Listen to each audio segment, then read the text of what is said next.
How is everyone doing today? It is September 1st of 2025 and really having a great tomato and pepper season, our best tomato season and pepper season ever. So I haven't been able to get the videos out like I normally would. We're just getting overwhelmed with life right now, but really wanted to take an opportunity to show you a really unique tomato that I'm really excited about growing in our yard. We have grown this one before. This is probably our 5th or 6th season growing it. This is the Dwarf Purple Heart tomato.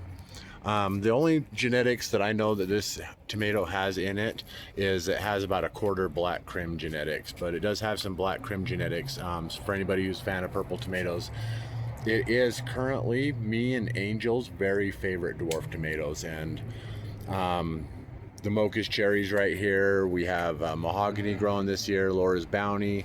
The Dwarf Tomato Project creates tomatoes that are true to type or open sourced. That means that when we save the seeds, they will be good and viable long after, but I'll take this inside and show it to you guys. These two tomatoes come off this plant, and we had pulled a couple more. Next to it here you can see there's a golden heart tomato, but we'll take this inside and talk a little bit more about it. This is the Dwarf Purple Heart tomato. It is currently September 1st of 2025. Love you guys. Me and Angel's very favorite dwarf. I'm excited to take it in and show it to you guys and talk more about it. Love you. Catch you in a second.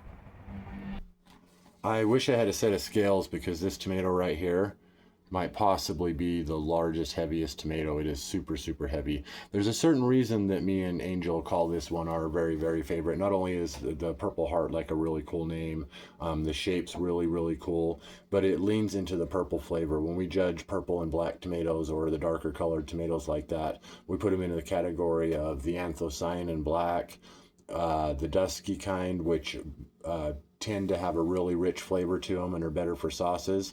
And then the purples to us would be like a black crim or a Cherokee purple. This one does not have the genetics of the Cherokee purple in it, but what I have seen is it does have some genetics from the black crim, and then a couple other types that are dwarf types and stuff that I haven't really heard of or studied much into. My thing is though, is based on the flavor and the texture and the kind of whole feel of this tomato, if I was to compare the Cherokee purple to any other kind of tomato, including dwarf, it would be this tomato right here. It just seems to have the texture and flavor, a little bit of smokiness in it. It is just an excellent purple tomato, and I'll cut one open and show you why we like them so much. I was also wanting to mention really quick, this is we started growing this one probably 6 years ago, 6 seasons ago, and every season we are trying to get it back in the yard over and over again. The first couple seasons we had trouble kind of getting it going, but after the first couple seasons of getting it going good, it's been in our yard every single season. So it's one of these tomatoes that we regrow from our same seeds. These are probably 4th or 5th generation seeds. When I was looking it up online, it was showing that the seeds were only released in 2015. So when we moved in here in March of 2015, and it was probably only 2 or 3 years after stabilized seeds were offered on the market that we started growing it. Open sourced or stabilized seeds means basically we'd be saving the same seeds out of these and then growing them back next season from those seeds. So just a really beautiful looking tomato. I have noticed that the shoulders can get really dark with sun exposure. I don't think that's an anthocyanin that's in them. Other than that, it's a purple color with like a green top, almost like a Cherokee purple you would see. And this one's really far along, so it might be a lot more juicier than I'm trying to explain to everyone.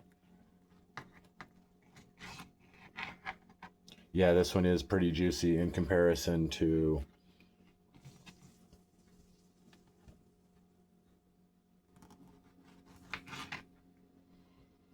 and this one's probably very at the close to the edge of being done. I tend to like them when they're just barely ripening because I like the tomato a lot firmer. Angel, sometimes she likes them maybe not overripe, but just really ripe to use the tomato like that. But it would make an excellent slicer in a lot of different ways. Let me cut some of this one off right here. Did you want a piece of this one or this one? It doesn't matter. This right here is one of the biggest draws of this tomato. Look at how much meat is in this bottom section of this tomato. And it's really, really juicy. It's not really mealy at all. The camera might make it look a little mealy, but that's mostly just juice sparkles or whatever.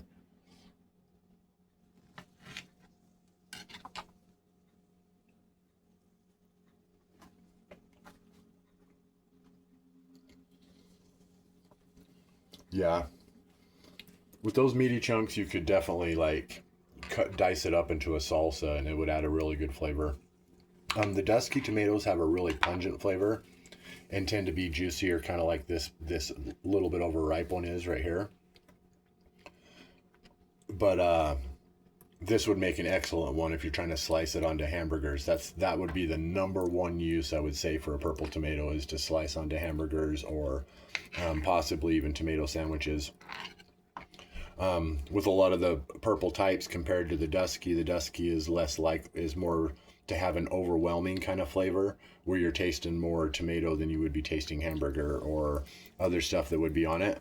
This one right here, it's strong. It's got a strong flavor, but it's really kind of like subtle and mostly kind of adds to a sandwich or a hamburger or something along those lines. There's not a lot of acidity to it, though. It's kind of refreshing. It's mild, does have good flavor, not super acidic, so it doesn't give you that punch when you take a bite out of it.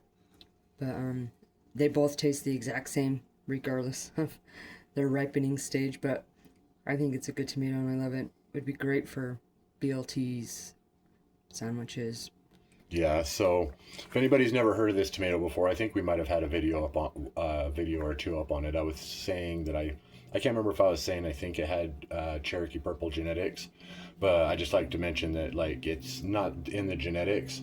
It's just even though this has black creme in its genetics, and we have one called the Mahogany out there that has Cherokee Purple in its genetics, I would say the Mahogany leans more towards, to me, than a black creme than this one does. But this one is like my equivalent of a Cherokee Purple, and with the shape, with the meaty texture of it and stuff like that, you could dice this up into salsas really easy. You could dice this onto hamburgers. If you were to take the tomatoes and maybe cut the stem off in a wedge, you could slice it long ways. That seems to be where you get the most meat. Like I cut this first one halfway. When you cut it long ways, you tend to get that internal chunk of meat, a little bit more of a visual on what that looks like in comparison in the tomato. But it's just a really excellent texture, and that's why me and Angel both call this one our favorite dwarf tomato. She actually says there's one called the Mocha's Cherry. It's a cherry style dwarf tomato. That's actually her favorite dwarf tomato, but ruling out cherry style, this one right here, we just love seeing them in the yard. And after the first couple years of only getting a little bit and kind of doing fair, it was like our seeds kind of evolved into the situation and into containers a lot better. So like I was saying, we got a couple off of this already, a couple more, and everything this year has been more crowded than ever. So really, really excited. It's probably the largest, heaviest tomato that we've grown overall in containers in this yard on our 11th season, and couldn't say enough about it.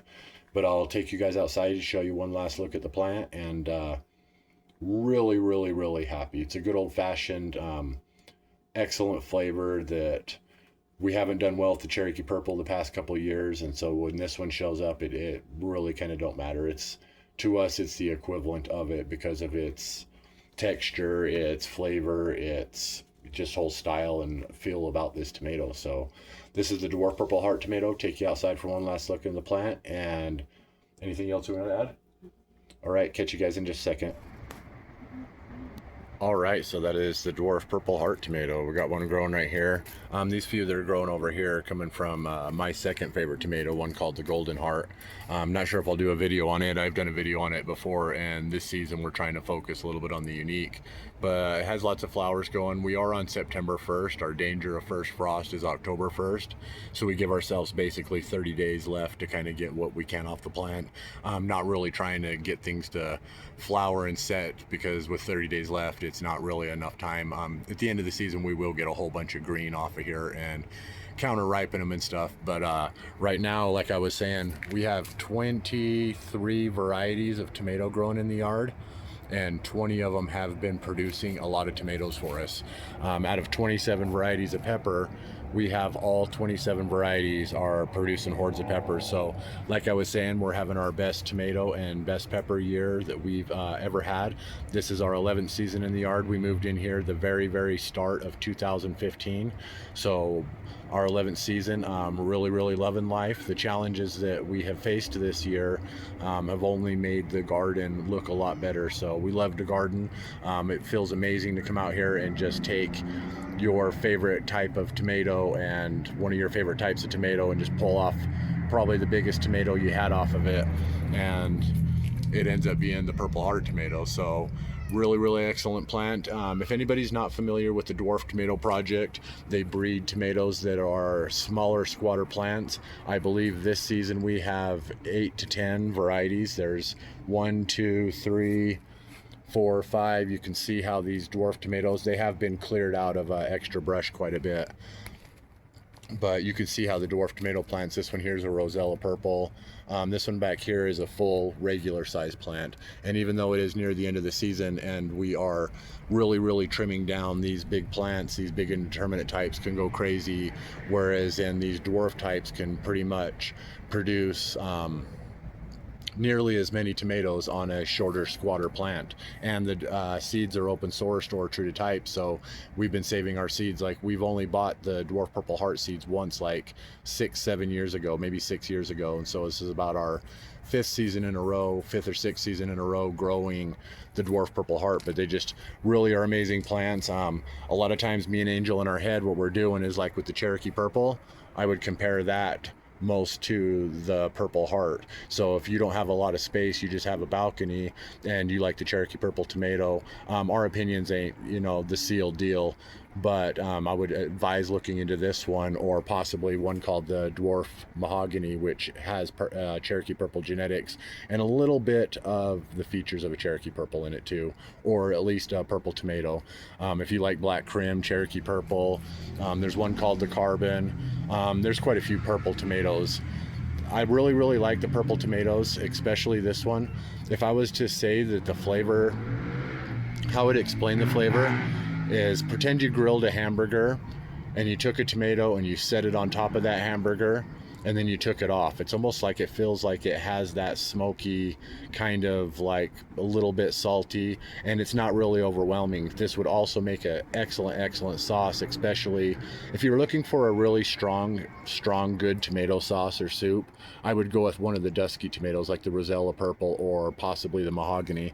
But if you're looking for one that has a really rich flavor to it but doesn't have like an oversaturation of strength, this one right here, it has kind of a little bit of a smoky flavor. A lot of the purple tomatoes will also have a little bit of salty flavor. I ain't really getting much saltiness out of this, just kind of like a smooth, mellow, smoky flavor, as long with a little bit of the rich dusky tomato flavor. So excellent smooth flavor on these. Like I was saying, it's hard not to gush over this one because it's me and Angel's favorite. The first couple seasons, the plants weren't as good as some of the other dwarf varieties that we were all starting at that time frame. I believe our first season we started 7 different types, and this was one of them, and it didn't do quite as good as some of the others. But after a couple seasons of growing out from our safe seeds, it has just done lightning well for us every single season now. You can see there's, you know what I mean, a bunch of production on it, and we've pulled some off of this previous to this too. And really love this tomato, the Dwarf Purple Heart. It is September 1st of 2025. I can't get that right on this video. Love you guys, and I'll catch you next time. Super excited for this one. High recommend to anybody who's never heard of it. Catch you next time. Thanks for watching.